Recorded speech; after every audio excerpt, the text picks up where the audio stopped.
আলহামদুলিল্লাহ আলহামদুলিল্লাহি কাফা ওয়াস সালাতু আলা ইবাদিহিল্লাযিনা ইসতাফা আম্মা বা'দু ফাউযু বিল্লাহি মিনাশ শাইতানির রাজীম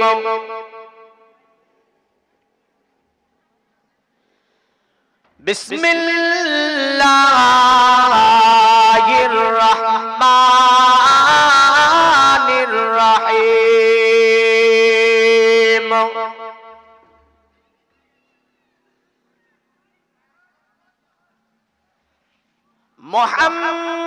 মুহাম্মাদুর রাসূলুল্লাহ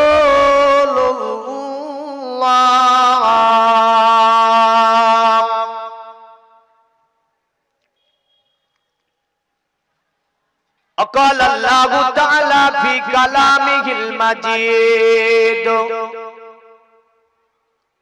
ومبشرا برسول ياتي من بعدي اسمه أحمد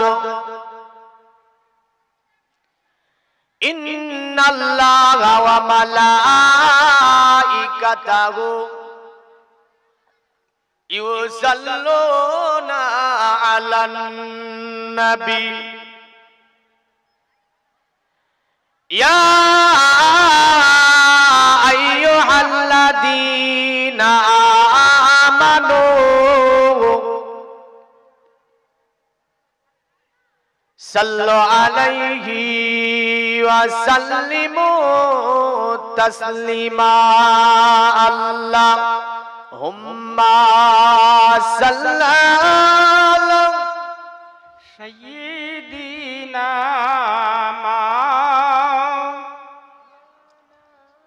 وعلى آله مولانا محمد আমরা সুন্নি মুসলমান আমরা সুন্নি মুসলমান জোরে বলেন সুবহানাল্লাহ। সুন্নি মুসলমানের একটা পরিচয় কি জানেন? আরে প্রয়োজন হলে নবীর প্রেমে দিব মোদের জান আমরা সুন্নি মুসলমান আমরা সুন্নি মুসলমান। আরে নূরের নবী প্রেমের ছবি তিনি তো মোদের সাহারা তাছাড়া হরদম গাউসে আজম দিচ্ছেন মোদের পাহারা ও গো দিচ্ছেন মোদের পাহারা জোরে বলেন সুবহানাল্লাহ। কারণ আমরা খাজা গরিবে নামাজ আব্দুল কাদির জিলানী এদের নিগায়ে কারাম এদের নজরের মধ্যে আমরা আছি না নাই? আচ্ছা, অনেক সময় বলছে এই মসজিদ আমার, কখনো বলছে মাইকের আজানে ঘুম ভেঙে যাচ্ছে, কখনো বলছে নামাজ বন্ধ করতে হবে, কখনো বলছে কুরবানি করতে দেব না, হ্যাঁ, কখনো বলছে ভারত ছাড়তে হবে। বিভিন্ন অত্যাচার এই জাতির উপর নেমে এসেছে না আসেনি? এসেছে। কোন চিন্তা নাই, কারণ ভারতবর্ষের সরজমিনের মুসলমান আপনার এমন মুসলমান এই দেশের জমিনে আপনার উসমানে হারুনি রহমাতুল্লাহ আলাইহিকে ইসলাম প্রচার করার জন্য আপনার বড় পীর আব্দুল কাদির জিলানী তিনি পাঠাতে ছিলেন। ওই সময় উসমানে হারুনি বলেছিলেন, আমার পীর এ আমার মুর্শিদ ওই দেশের বুকে হিন্দুস্তানের সরজমিনে আপনি আমাকে ইসলাম প্রচার করতে পাঠাবেন না। হযরত আব্দুল কাদির উসমানে হারুনিকে বলল, কেন? আমি তো তোমাকে হিন্দুস্তানের সরজমিনে ইসলামের দাওয়াত নিয়ে পাঠাবো।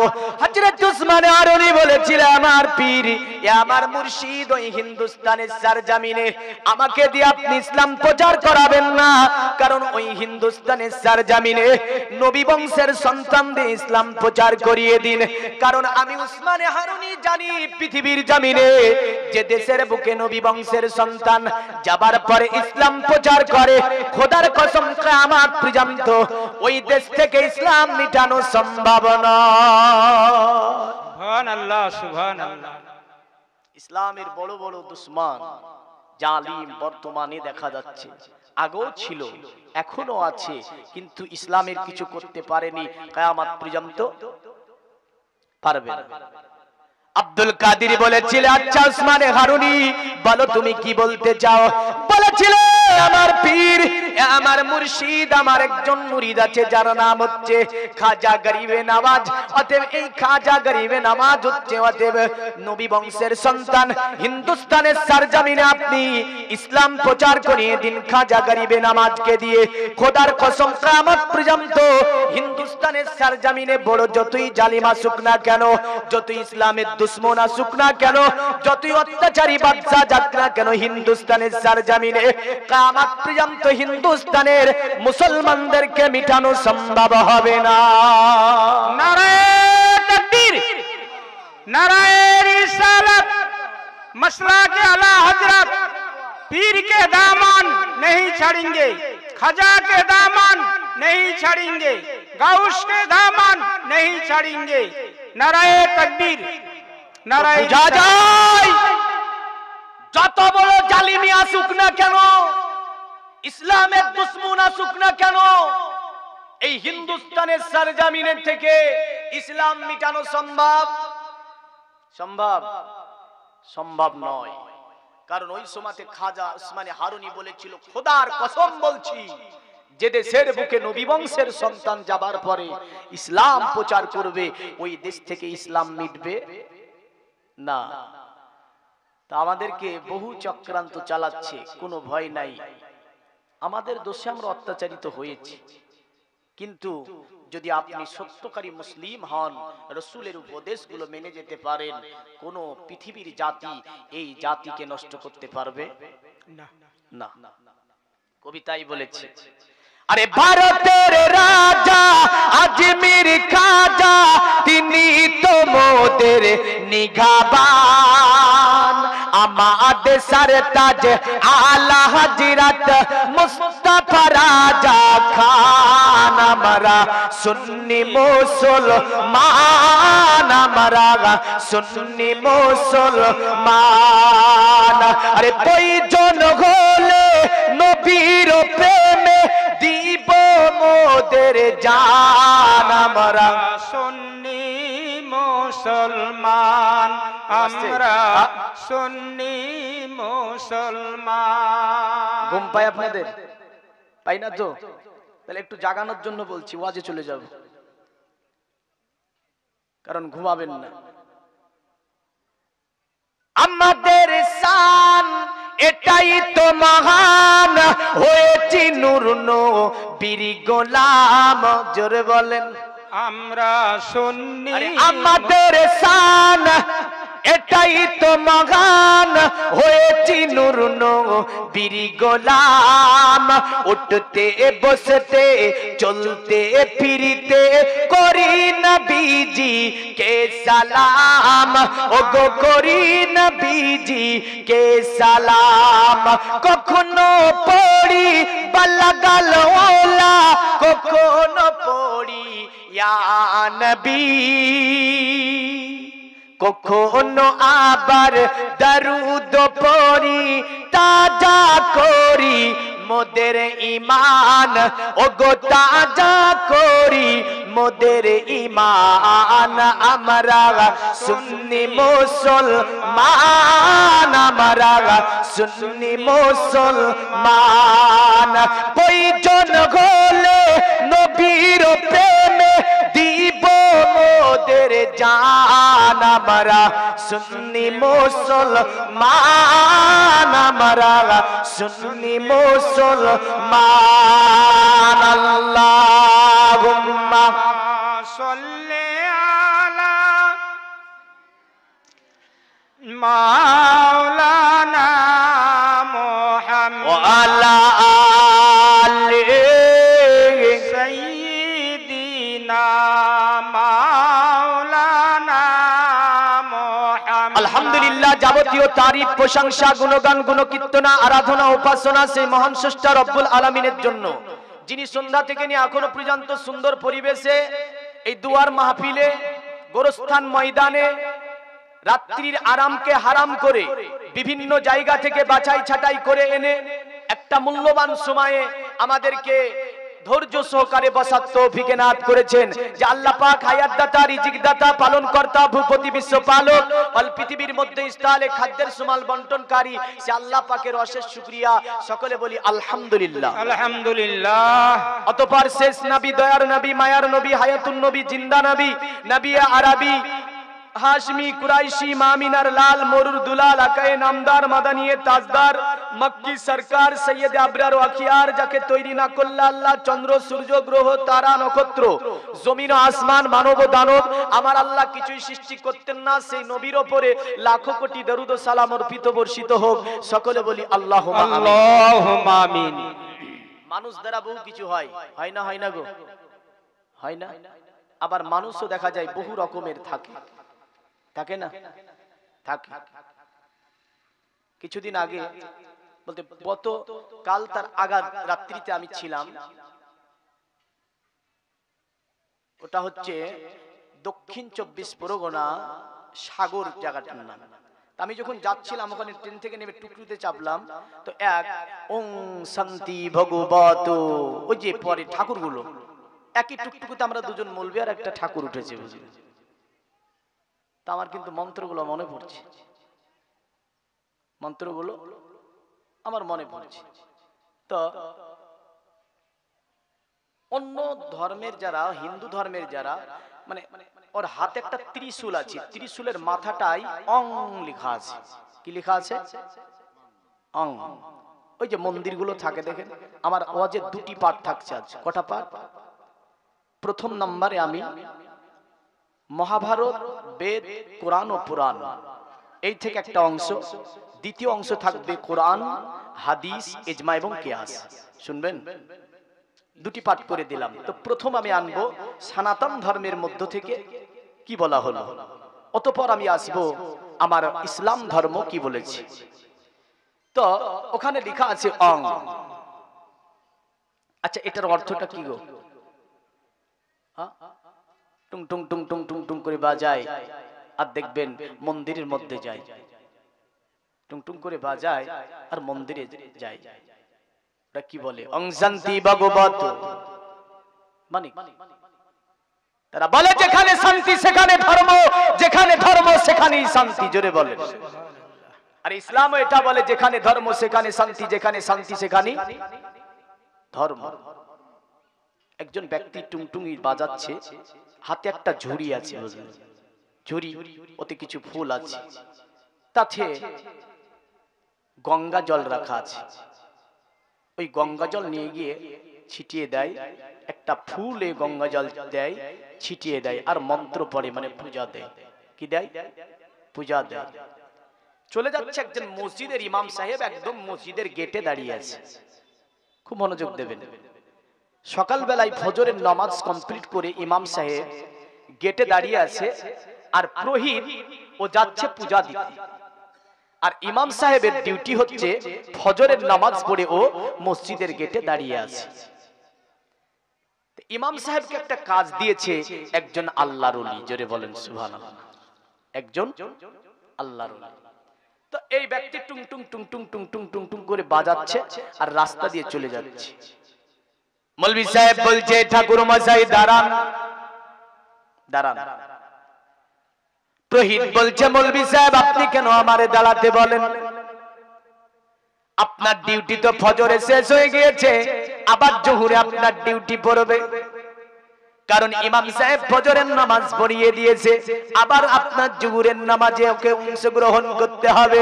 আর আমি সকাল বেলায় বেরিয়েছি বাড়ি বাড়ি পূজা দেব, আমি বাড়ি বাড়ি পূজা দেব, 1 টাকা 2 টাকা করে আমারে দেবে, ওই থেকে আমার কি হবে, সংসারটা চলবে। মৌলভী সাহেব বলছে পূজা দেওয়া হবে না, পূজা দিতে যাওয়া হবে না। বলল তোমাকে একটা জায়গাতে নিয়ে যাব আমি, ওখানে তোমাকে যেতে হবে। প্রহিত বলছে কোথায় যেতে হবে, কোথায় তুমি আমারে নিয়ে যাবে? প্রহিতকে মৌলভী সাহেব বলছে শোনো, অতএব আমি আমাদের গ্রামে ওই যে জায়গাটা দেখতে পাও না, যেটা গ্রামের একটা বাইরে একটি বাগান আছে, বাগানের কাছে একটি গাছ, গাছের পাশে ছোট্ট একটি কুড়ে ঘর আছে, ওই কুড়ে ঘরে একজন বসবাস করে, যার নাম ছিল বাকিবিল্লাহ রহমাতুল্লাহ আলাইহি। বলে তোমাকে আমি নিয়ে যাব ওই বাকিবিল্লাহ রহমাতুল্লাহ আলাইহির দরবারে। প্রহিত বলছে বাকিবিল্লাহ তো তোমাদের আল্লাহর ওলি, বাকিবিল্লাহ তো তোমাদের লোক, কারণ বাকিবিল্লাহর কাছে কেন আমি যাব? বলে ওই আল্লাহর ওলি তোমাকে ডাক দিয়েছে, ওই বাকিবিল্লাহ রহমাতুল্লাহ আলাইহি তোমাকে যেন ডাক করেছে, ওখানে তোমাকে যেতে হবে। প্রহিত বলছে দেখো পুরা গ্রামে আমাকে ঘুরতে হবে, প্রতিটি দোকানে যেতে হবে, বাড়ি বাড়ি আমার পূজা দেওয়ার ডিউটি আছে। যদি তোমাদের বাকিবিল্লাহর দরবারে যায় পূজা দেওয়া হবে না, পূজা আমি দিতে পারবো না। সকলে পূজার দিকে তাকিয়ে আছে। মৌলভী সাহেব বলছে না তোমাকে নিয়ে যাব বাকিবিল্লাহর দরবারে।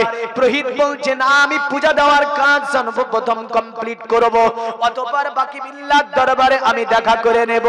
মৌলভী সাহেব বলছে না হবে না প্রহিত, আজকে বাড়ি বাড়ি পূজা দিতে দেব না, জোর করে হলো তোমাকে বাকিবিল্লাহ রহমাতুল্লাহ আলাইহির দরবারে আমি তোমাকে নিয়ে যাব। প্রহিত বলছে যাব না, এ বলছে নিয়ে যাব। যাই হোক তাকে আপনার হেঁচড়িয়ে টেনে হাত ধরে আল্লাহর ওলি বাকিবিল্লাহর দরবারে নিয়ে চলে গিয়েছে। আপনার তার দরবারে অনেকগুলো মানুষ বসে আছে, তার অনেকগুলো আপনার পাপকি মুরিদ বিন্দুরা বসে আছে। তারা আপনার মৌলভী সাহেবকে দেখে মুরিদেরা বলছে হুজুর দেখেন একই পাগল হয়ে গিয়েছে, একটা প্রহিতকে ধরে আপনার দরবারে নিয়ে আসছে। বাকিবিল্লাহ রহমাতুল্লাহ আলাইহি মুচকি হাসার পরে বলছে থামো, আমি জীবনকার মতো এর পূজা দেওয়া বন্ধ করে দেব। আর পূজা দেবেন, আর পূজা দেবেন। আল্লাহর ওলি তাকিয়ে ফেলেছে ওই প্রহিতটার দিকে, হাতে টুংটুঙি, এক হাতে ঝুড়ি। বাকিবিল্লাহ বলছে সামনে বসে নিল, সামনে বসে নিয়ে বলছে হুজুর আপনি ডেকেছেন নাকি? বলে হ্যাঁ। বলে কিসের জন্য? আমি তো পূজা দিতে যাব। বাকিবিল্লাহ বলছে পূজা দেওয়ার হবে না, মন্ত্র পড়া হবে না, টুংটুঙি বাজানো হবে না, এইভাবে প্রহিতের বেশাস আর থাকবে না। আমি বাকিবিল্লাহ রহমাতুল্লাহ আলাইহি তোমাকে আজকে একটি কাজ দেব, ওই কাজটা করতে হবে। প্রহিত বলছে আমি মুসলমানদের কাজ কি করে করতে পারবো, কারণ আমি কটা মন্ত্র মুখস্থ করে রেখেছি, বাড়ি বাড়ি পূজা দিই। আর আমি কি করি, দোকান দোকান যাই পূজা দিই, তা থেকে কিছু অর্থ কামাই করি, তা থেকে পরিবার মেনটেন করি। আপনি আল্লাহর ওলি দুর্বেশ, আপনি আমাকে কাজ দিলে আমি করতে পারবো না। বাকিবিল্লাহ বলছে শোনো, আমি হচ্ছি বাকিবিল্লাহ রহমাতুল্লাহ আলাইহি, এমন একটা কাজ আজকে প্রহিত তোকে দিয়ে দেব, বিশ্বের জমিনে ইতিহাস তৈরি হয়ে থেকে যাবে।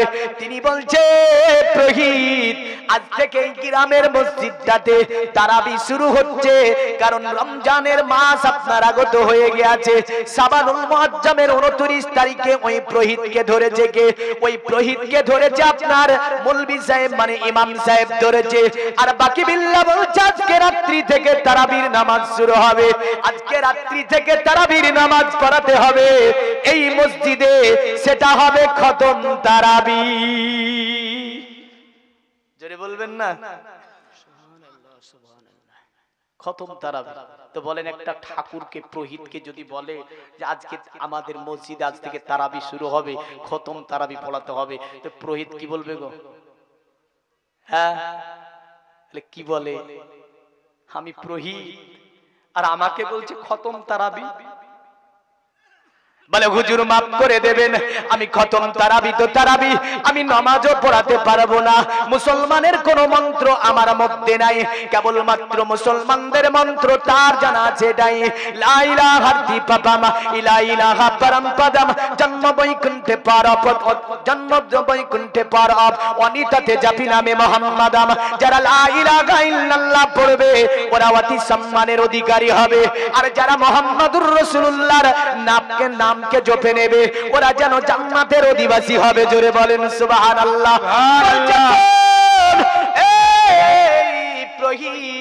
আমি হচ্ছি বাকি বিল্লাহ রহমাতুল্লাহ আলাইহি, অতএব তোর কোরআন শরীফ জানা নাই? বলে না আমার জানা নাই। কোরআন শরীফ তো দূরের কথা, আরবির অক্ষর পর্যন্ত আমি চিনি না। আল্লাহর ওলি বলছে শোন, আমি যেহেতু বলে দিয়েছি আমি তোকে দিই ওই নামাজ পড়িয়ে নেব, কারণ ইমাম সাহেবকে আপনার আগেই বলে রেখেছিল। ইমাম সাহেবকে বলেছিল, ইমাম সাহেব আপনার মসজিদে হাফেজের দরকার হলে আগামী কালকে ফজরের নামাজ পড়ে আপনি দরজার উপর দাঁড়িয়ে যাবেন, আর দরজার সম্মুখ দিয়ে যে ব্যক্তি প্রথম আপনার সম্মুখ দিয়ে যাবে ওই ব্যক্তিকে ধরে এনে আমি বাকি বিল্লাহ আমার দরবারে হাজিরি করতে হবে। সুবহানাল্লাহ সুবহানাল্লাহ। মৌলভী সাহেব দাঁড়িয়েছে তো টুংটুঙিয়া লাগেছে, তো বলছে পেয়েছি টুংটুঙিয়ালা, আমাকে তো বলেছি বাকি বিল্লাহ যে যাকে পাবি সকালবেলায় উঠে মসজিদের দরজায় দাঁড়িয়ে তাকে হাজির করবি আমার দরবারে। প্রহিত হলো তো কি হলো, এ কি নিয়ে যাব, দেখি কি করতে পারে। বলে তাই তোকে আমার দরবারে নিয়ে এসেছে মৌলভী সাহেব।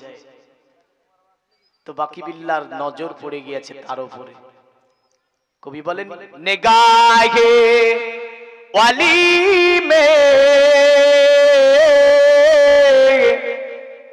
ও তাসির দেখিয়ে बदलती हजारों की तकदीर देखिए। উর্দু বোঝা গেল না, বাংলা করে দি। অলির নজর যদি কোনো ব্যক্তির উপরে পড়ে যায় ওই ব্যক্তির তাকদীরকে বদলিয়ে দেয়। জোরে বলেন সুবহানাল্লাহ। হাজারো মানুষের তাকদীর বদলিয়ে যায় অলির, একজন হাক্কানি অলির দরবারে। কিন্তু এখন তো সোশ্যাল মিডিয়ার যুগ না, এই সোশ্যাল মিডিয়ার যুগে আমার ঘরের কিছু যুবক জেনারেশন তারা বলছে না না না মানা যাবে না। হাই হাই হাই, বলে কেন মানা যাবে না?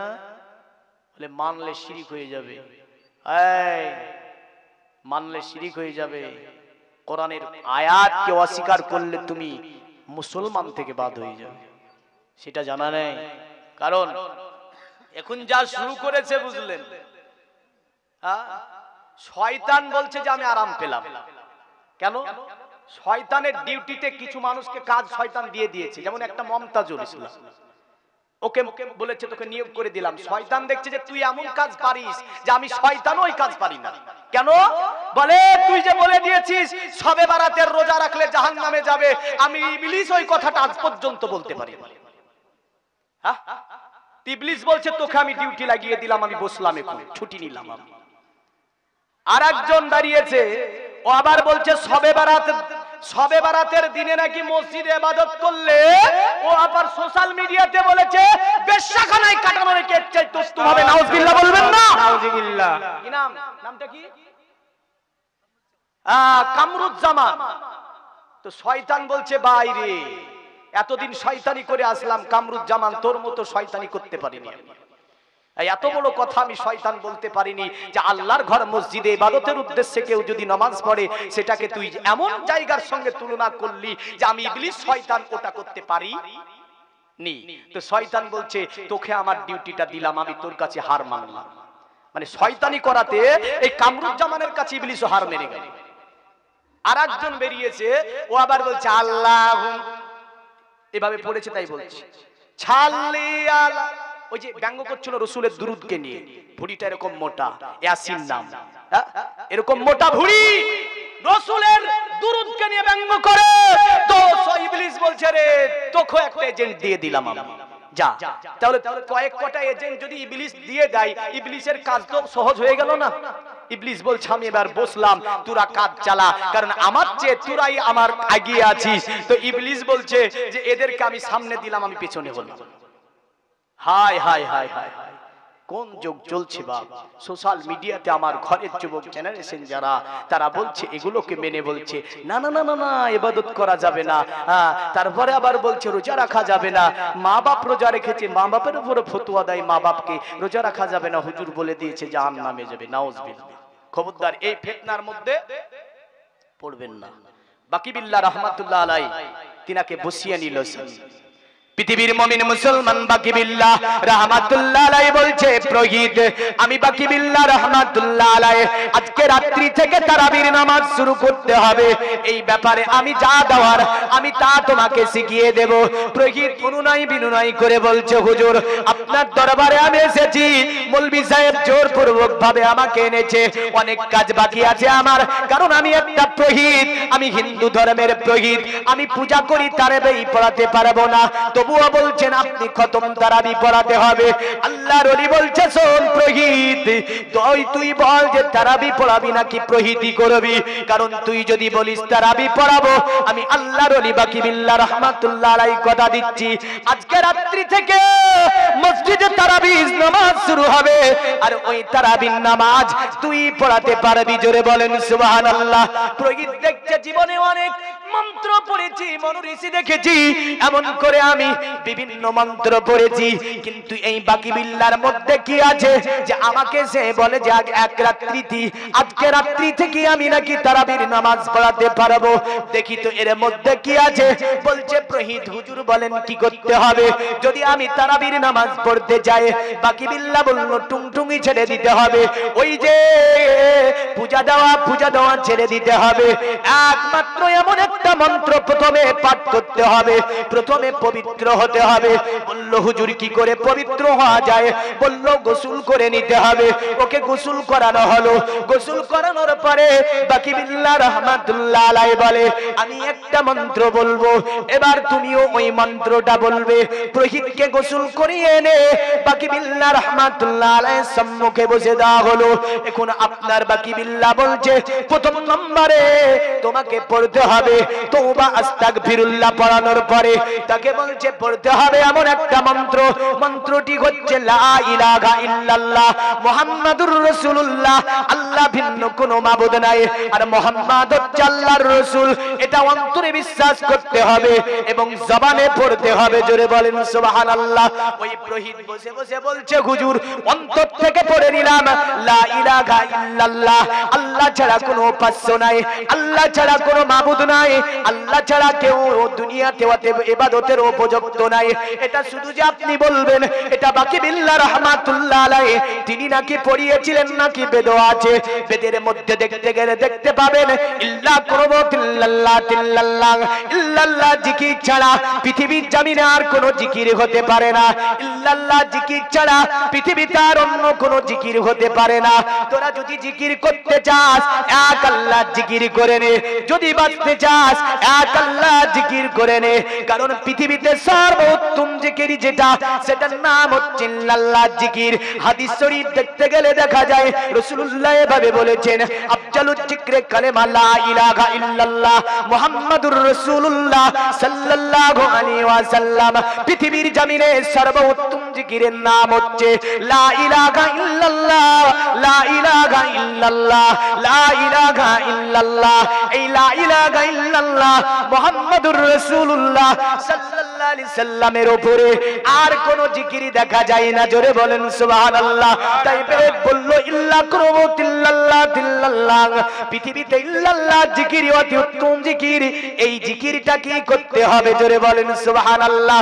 শুধু তাই বলে নাই, বেদ বলল শোন, আর মুহাম্মাদের নামকে যে ব্যক্তি জপে নিতে পারবে ওই ব্যক্তি যেন আল্লাহর জান্নাতে প্রবেশ করে যাবে। সুবহানাল্লাহ সুবহানাল্লাহ। তো বলছে বাকিবিল্লাহ এটা পড়তে হবে এবার খালিস মনে। এটা তো আমরাও পড়ি না গো, পড়ি না? পড়ি। কিন্তু আমার ঘরের যুবক, আমার ঘরের মুসলিম, আমার ঘরের পুরুষ ও নারী যদি এই কলেমাটা সঠিক করে পড়তে বলা যায় ৯৫টা মানুষ সঠিক করে পড়তে পারবে না। ঠিক বলছি না ভুল? ৯৫টা। একদিন আমি ভগীরথপুর দিয়ে চলে আসছি, তো আমাকে একটা ঘোষ দেখতে পেয়েছি। ঘোষ দেখতে পেয়ে কি বলছে জানেন? লা ইলাহা, ওইভাবে পড়ছে। আমাকে দেখে ওটাকে নিয়ে একটু ব্যঙ্গমূলক করছে এই কলেমাটাকে। ও পুরোটা কি পড়লো কিন্তু, যে লা ইলাহা ইল্লাল্লাহ মুহাম্মাদুর রাসূলুল্লাহ। আমি বললাম ব্যঙ্গ করতে হলো তো নবীর নাম জপলি, তু আল্লাহর নাম জপলি, জপলো না? আর এই আল্লাহর নাম যদি আমরা সঠিক করে বলতেই না পারি, এই মন্ত্রটা যদি সঠিক করে পড়তেই না পারি, বলেন আমাদের অবস্থা কি হবে গো? খারাপ হবে না? হবে না? বেদের মধ্যে তাই বলছে, শুনে রেখে দে, একমাত্র ইল্লাল্লাহ জিকির করতে হবে। তাই তারা আরেকটা জায়গায় বলল, হোতার বিন্দ্র ঘোতার বিন্দ্র মহাশ্রিন্দ্রব আল্লাহ জিষ্টাম শিষ্টাম পুণ্য ব্রাহ্মণাম আল্লাম আল্লাহ রাসূল মুহাম্মদ রাকাম বরসু আল্লাহ আল্লাম আতলাং বুকমে কামাল্লাহ বুকাম ইল্লা কিলার তিকাম। তারা বলল এক আল্লাহকে মানতে হবে। আল্লাহ যিনি হন তার কোনো অতীতার সঙ্গে সমতুল্য কারো করা যায় না, আল্লাহর সমকক্ষ কাউকে করা যায় না। আল্লাহ যিনি হন তিনি আল্লাহই হন, আল্লাহ যিনি হন তিনি আল্লাহই হন। তারা বলল আল্লাহ রাসূল মুহাম্মদ রাকাম, আল্লাহ রাসূল মুহাম্মদ অতি বরণীয় নবী, তাকে মানতে হবে, তাকে জানতে হবে। বরসল্লাহ আল্লাহ হচ্ছে অব্যয় অক্ষয়, আল্লাহ বরসল্লাহ আল্লাহই হচ্ছে আল্লাহ। কারণ আল্লাহর কখনো দ্বিতীয় হয় না, আল্লাহর কখনো তৃতীয় হয় না, আল্লাহর কখনো চতুর্থ হয় না, আল্লাহর কখনো পঞ্চম হয় না, আল্লাহর কখনো ষষ্ঠম হয় না। আল্লাহ যিনি হয় তিনি এক হয়, তার দ্বিতীয় হয় না। জোরে বলেন সুবহানাল্লাহ। তারা বলল আতলাং বুকমে কাম আল্লাহ বুকাম ইল্লা কিলার দিকাম। আল্লাহ যিনি হয় তিনি অব্যয় অক্ষয়, নিরঞ্জন নিরাকার, ওয়াহদা গুলা শারিক।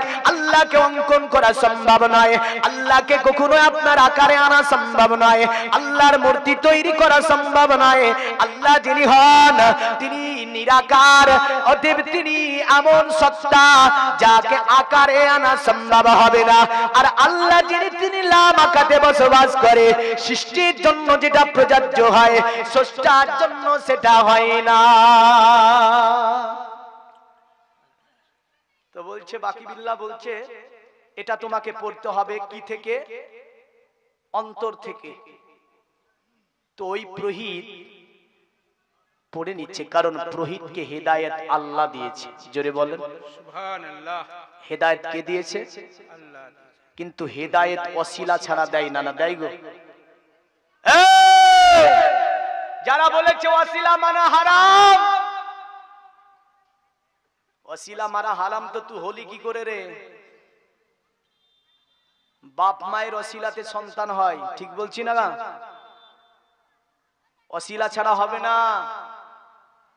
ওসিলা এমন একটা জিনিস, এমন একটা জিনিস যে ওসিলাকে যারা অস্বীকার করে তারা আপনার কোরআনের আয়াত অস্বীকার করে।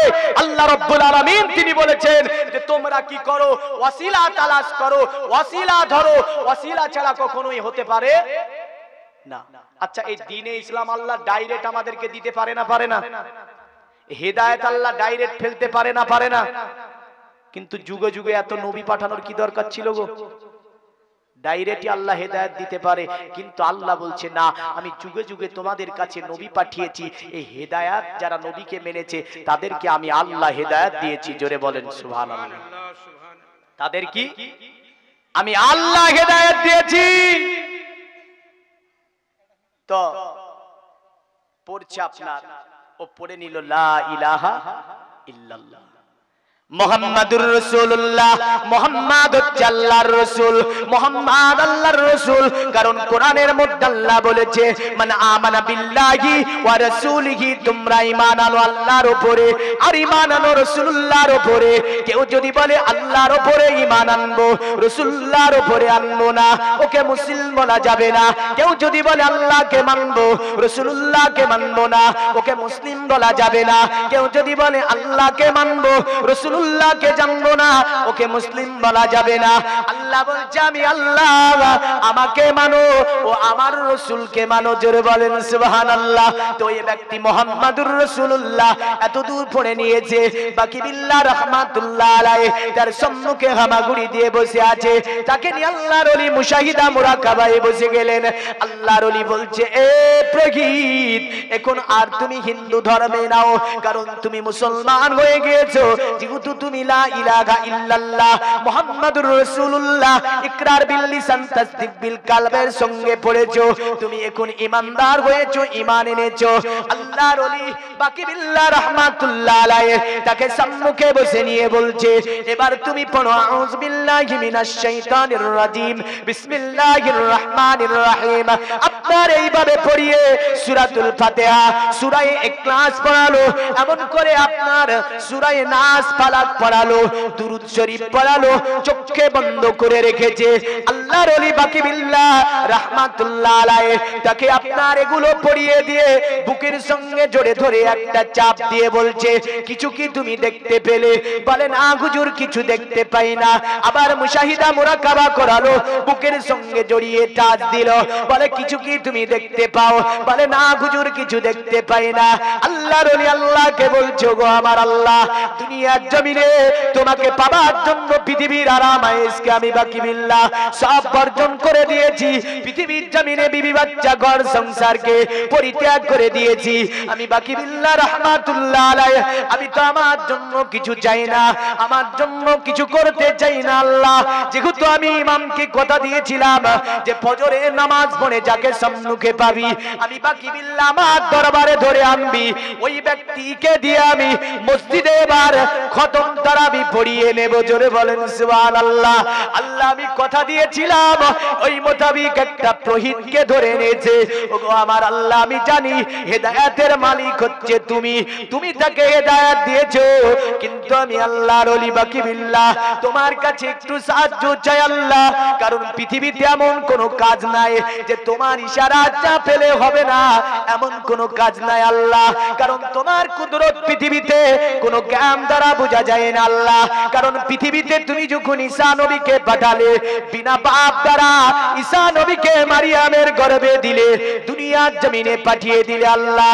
ওগো আমার আল্লাহ, পৃথিবীর জমিনে তুমি যখন হযরত ইউসুফ আলাইহিস সালামের সাক্ষী দিলে যে বাচ্চা কথা বলতে পারে না, ওই বাচ্চাকে দিয়ে তুমি কথা বলিয়ে নিলে আল্লাহ।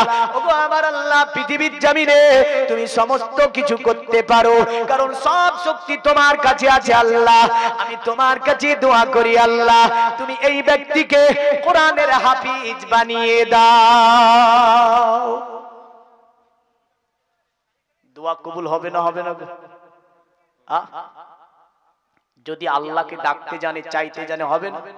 আরে খোদা তোমার ডাকিতে জানি না, ডাকার মতন ডাকিলে তুমি কেন শুনবে না? খোদা তোমার ডাকিতে জানি না। জোরে বলেন। যেমন ডেকে ছিল মুসা নবী, তুর পাহাড়ে গেছে চলি, খোদার নূরে পাহাড় জলে,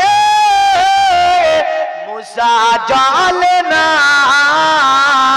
খোদা তোমার ডাকিতে জানি না, ডাকার মতন ডাকিলে তুমি কেন শুনবে না? খোদা তোমার ডাকিতে জানি না। যেমন ডেকে ছিল ইব্রাহিম নবী, নমরুদের আগুনে পড়ি। ডেকেছে না ডাকেনি? ইব্রাহিম বলেছিল না আল্লাহ, আল্লাহ বলছে নারু কুনি বারদা ওয়া সালামান আলা ইব্রাহিম, আগুন তুমি আমার ইব্রাহিমের উপরে ঠান্ডা হয়ে যাও। জোরে বলেন, সালামতি হয়ে যাও। যেমন ডেকে ছিল ইব্রাহিম নবী, নমরুদের আগুনে পড়ি, আগুন হলো ফুল বাগিচা পশম জালে না খোদা তোমার ডাকিতে জানি না ডাকার মতন ডাকিলে তুমি কেন শুনবে না খোদা তোমার ডাকিতে জানি না যেমন ডেকে ছিল জাকারিয়া নবী করাতে তার মাথা চিরি যেমন ডেকে ছিল ইউনুস নবী মাছের পেটে পড়লো রই হুকুম খোদার পড়লো রই হজম হলো না জোরে বলা যাবে না আর একটু জোরে বলেন তো সুবহানাল্লাহ জিমিয়ে যাচ্ছেন আমি এই কারণে মানে রাত্রি 12টা বেজে গেলে আর ওয়াজ করতে চাই না কারণ মানুষ কি জানেন তো আমি তো বলেছি প্রথমে ঘুম কাউকে মানে না না মানে আর এখন চালাক যারা না তারা বলছে ও চলে যাবো নেটে শুনে নেব মানে ইউটিউবে নিয়ে বসে আছি যে সব ডাউনলোড আপলোড হয়ে যাবে ওখান থেকে ওরা শুনে নেবেন কানে লিড ভরে বুঝলেন ওরা চালাক বিশাল ওরা গুরুত্ব দেয় না আপনারা হয়তো ভাবছেন যে এখানে মৌলভী সাহেবের সামনেই শুনি হ্যাঁ আবার অনেকের দেখা যায় বসে থাকা অনেক সময় অসুবিধাও হয় তো যাই হোক একটু সারা শব্দ যতক্ষণ দেবেন ততক্ষণ ওয়াজ হবে সারা শব্দ বন্ধ ওয়াজ বন্ধ যেমন ডেকে ছিল ইউনুস নবী মাছের পেটে পড়লো রই হুকুম খোদার পড়লো রই হজম হলো না খোদা তোমার ডাকিতে জানি না ডাকার মতন ডাকিলে তুমি কেন শুনবে না খোদা তোমার ডাকিতে জানি না আল্লাহুম্মা সাল্লি আলা মাওলানা মুহাম্মদ ওয়া আলা আলিহি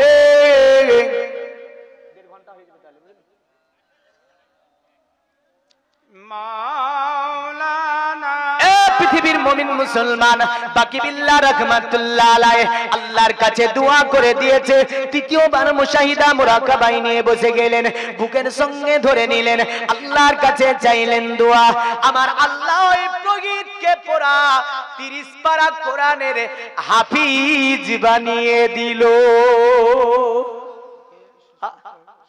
ওলির দরবার এটা ওলির আপনার পাওয়ার এটা জগতের মুমিন মুসলমান মনে রেখে দেবেন তাই আপনার বেদের মধ্যে বলেছে শুনে রেখে দে পৃথিবীর জমিনটা যখন অন্ধকারে আচ্ছন্নিত হয়ে যাবে শয়তান যখন পৃথিবীতে রাজত্ব করবে এই কথাটা আপনার ভারতবর্ষের প্রাচীন একটি কিতাবটির নাম হচ্ছে মহাভারত মহাভারত সনাতন ধর্মের একটি কিতাব কারণ হিন্দু ধর্মে যারা আপনার ফলো করে চলে এই মহাভারতের মধ্যে বলেছে কালক্রমে বিষ্ণু যশেতে নামেতে ব্রাহ্মণ সম্বল নগরেতে জন্ম লইবেন তখন মহাবীর্য মহাবুদ্ধি কলকিতার ঘরে জন্মিবে যথাকালে দেবকার জাতরে পৃথিবীর মুমিন মুসলমান পৃথিবীটা যখন অন্ধকারে আচ্ছন্নিত হয়ে যাবে চতুর্দিকে যখন আপনার আল্লাহ জিকির বলে কিছু থাকবে না এক আল্লাহ আছে বলে কেউ বিশ্বাস করবে না আল্লাহ জিকির দুনিয়াতে বন্ধ হয়ে যাবে 360টি মাবুদের উপাসনা করবে মানুষ সেরা শিরক বেদাত নিয়ে আপনার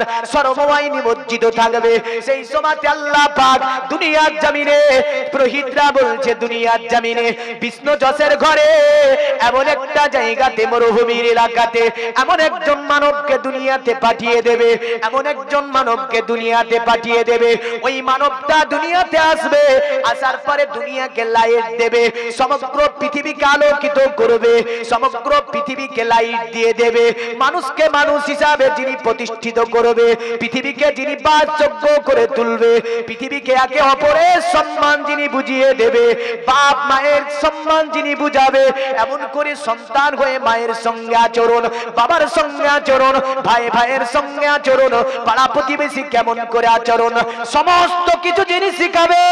তারা বলছে যিনি আসবে বিষ্ণু যশের ঘরে, মানে কোথায় আসবে বলছে একটা ব্রাহ্ম গোত্রের তিনি আসবে।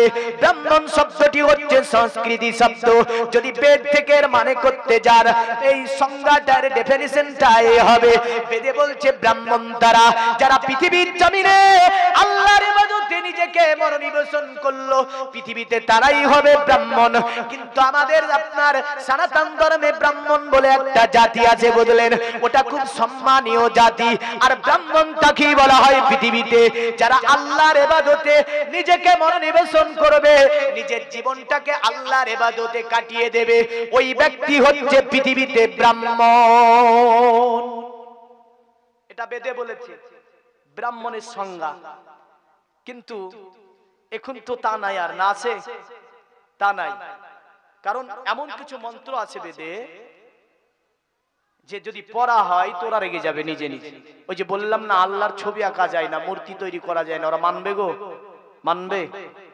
মানবে না।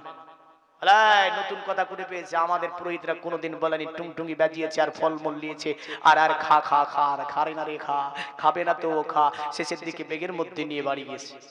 হ্যাঁ, ব্যবসা বন্ধ হয়ে যায়। জগতের মুমিন মুসলমান তো তারা বলছে ব্রাহ্মণের সংজ্ঞা। এখন দেখেন এই ব্রাহ্মণ গোত্র কে আসলো, যে মহাভারত বলছে আসবে, তো কে আসলো এটা জানতে হবে এবার, যে ইনি কে। এবার এটার যদি আরেকটু বাংলা করে দিই, বললো বিষ্ণু যশের ঘরে আসবে। কার ঘরে? বিষ্ণু যশের ঘরে। আর তারা বললো সম্বুলে আসবে। কোথায় আসবে? সম্বুল। সম্বল শব্দটি হচ্ছে সংস্কৃতি শব্দ। এর বাংলা যদি করেন হবে শান্তির এলাকা, সংরক্ষিত জায়গা। আরবি করতে গেলে পবিত্র কোরআনের একটি সূরা, সূরাটির নাম হচ্ছে সূরাতুত তিন। সূরা 3 আপনার আল্লাহ পাক তিনি এইভাবে বলেছেন, ওয়াত্তিন ওয়াজ-জাইতুন ওয়াতুরি সিনিনা ওয়া হাযাল বালাদিল আমিন, ওয়া হাযাল বালাদিল আমিন, আমানতের শহর, শান্তি শহর, সংরক্ষিত এলাকা। আর আপনার বেদ বলছে ওটা সম্বুলে আসবে তিনি। আর কোরআন বলছে ওয়াহাজাল বালাদিল আমিন, মানে তিনি আসবে কোথায়? আমানতের শহরে, শান্তি শহরে। বেদ বলছে তিনি সম্বুলে, আল্লাহ বলছে ওয়াহাজাল বালাদিল আমিন। আবার সূরা ফজরে আল্লাহ এইভাবে বলছে লা উকসিমু বিহাজাল বালাদ ওয়া আনতা হিল্লুম বিহাজাল বালাদ ওয়া ওয়ালিদি ওয়া মা ওয়ালাদ। জোরে বলেন সুবহানাল্লাহ। আল্লাহ বলছে নবী আমি মক্কার কসম করেছি, জানেন? আল্লাহ বলছে, আমার নবী বলছে আল্লাহ মক্কার কসম আপনি করেছেন জানি আমি, কারণ মক্কাতে আপনার কাবা ঘর আছে, যার কারণে আপনি কসম করেছেন। আল্লাহ বলছে না গো নবী, কাবা ঘরের জন্য কসম করি না। আমার নবী বলছো গো আল্লাহ, তাহলে কাবার মধ্যে একটা পাথর আছে, পাথরটির নাম হচ্ছে আজরে আসওয়াদ পাথর, এই পাথরের জন্য কসম করেছে। আল্লাহ বলছে না গো নবী, না, পাথরের জন্য কসম করি না। আমার নবী বলছে আল্লাহ, তাহলে মক্কাতে তোমার আরাফাতের ময়দান আছে, যার কারণে তুমি কসম করেছো। আল্লাহ বলছে না গো নবী, না, আরাফাতের ময়দানের জন্য আমি আল্লাহ পাক কসম করি না। আমার নবী আল্লাহকে বলছো গো আমার আল্লাহ, তাহলে মক্কাতে তোমার ওই যে দুটি পাহাড়, একটার নাম সাফা, দ্বিতীয়টির নাম হচ্ছে মারওয়া, এই সাফা এবং মারওয়া পাহাড়ের জন্য কসম করেছো। আল্লাহ বলছে না গো নবী, না, সাফা মারওয়া পাহাড়ের জন্য আমি আল্লাহ পাক কসম করি না। আমার আল্লাহ নবী বলছে আল্লাহ, তাহলে তুমি মক্কার কসম কেন করেছো? আল্লাহ বলছে লা উকসিমু বিহাজাল বালাদ ওয়া আনতা হিল্লুম বিহাজাল বালাদ ওয়া ওয়ালিদি ওয়া মা ওয়ালাদ। ও আমার নবী, মক্কার কসম আমি আল্লাহ এই কারণেই করেছি, কারণ ওই মক্কাতে আপনি জন্মগ্রহণ করেছেন। আর মক্কাতে আপনার পিতৃপুরুষ যারা, তারা ওই মক্কাতে জন্মগ্রহণ করেছে। আরো জোরে বলেন সুবহানাল্লাহ। আর এখন নাকি নবীর জন্মই খুঁজে পাইনি, তো বলছে মিলাদুন নবী করা যাবে না। নবীর আগমন দিন করা যাবে না, ও কোরআন হাদিসে কিছুই নাই। সূরা ফজরে কে বলছি কেন আল্লাহ, যে ওই মক্কাতে আপনি জন্ম নিয়েছেন, আপনার পিতৃপুরুষেরা জন্ম নিয়েছে, এই কারণে আমি আল্লাহ মক্কার কসম করেছি। জোরে বলেন সুবহানাল্লাহ, সুবহানাল্লাহ। তো তারা বলল সম্বলে আসবে, বিষ্ণু যশের মানেটা আপনাকে করে যায়। বিষ্ণু যশ শব্দটি হচ্ছে সংস্কৃতি শব্দ। বিষ্ণু যশের যদি বাংলা করা হয় অর্থ দাঁড়াবে কি জানেন? বিষ্ণু যশের যদি বাংলা করা হয়, বিষ্ণু যশের বাংলা হবে আপনার আল্লাহর দাস, আল্লাহর আপনার বান্দা বা আল্লাহর গোলাম। বিষ্ণু যশ শব্দটি যদি আল্লাহর গোলাম হয়, আল্লাহর দাস হয়, বিষ্ণু যশের যদি আরবি করা হয় অর্থ দাঁড়াবে আব্দুল্লাহ, মানে তিনি আব্দুল্লাহর ঘরে ওই ব্যক্তিটা আসবে। জোরে বলেন সুবহানাল্লাহ। তারা বলল পৃথিবীকে যিনি বাসযোগ্য করে তুলবে, মানুষকে যিনি প্রতিষ্ঠিত করবে দুনিয়ার জমিনে, তিনি যে বিষ্ণু যশের ঘরে আসবে, ওই বিষ্ণু যশের ছেলের নামটা কি হবে? বিষ্ণু যশের পুত্রটার নাম কি হবে? বলল শোনো, ওই বিষ্ণু যশের পুত্রটার নাম হবে নরাসং। কারণ তারা বেদে বলল নরাসং সং সুতিষ্ঠ জম্পসং সপ্রথস্তমাং। তারা বলল নরাসং নামে পৃথিবীর জমিনে এমন একজন ব্যক্তি দুনিয়াতে জন্মগ্রহণ করবে, ওই নাম হবে নরাসং। নরাসং শব্দটি হচ্ছে সংস্কৃতি শব্দ। যদি নরাসং শব্দটির বাংলা করা হয় অর্থ দাঁড়াবে প্রশংসিত। আর যদি নরাসং এর আরবি করা হয় তাহলে অর্থ দাঁড়াবে মুহাম্মদ সাল্লাল্লাহু আলাইহি সাল্লাম। বলবেন না?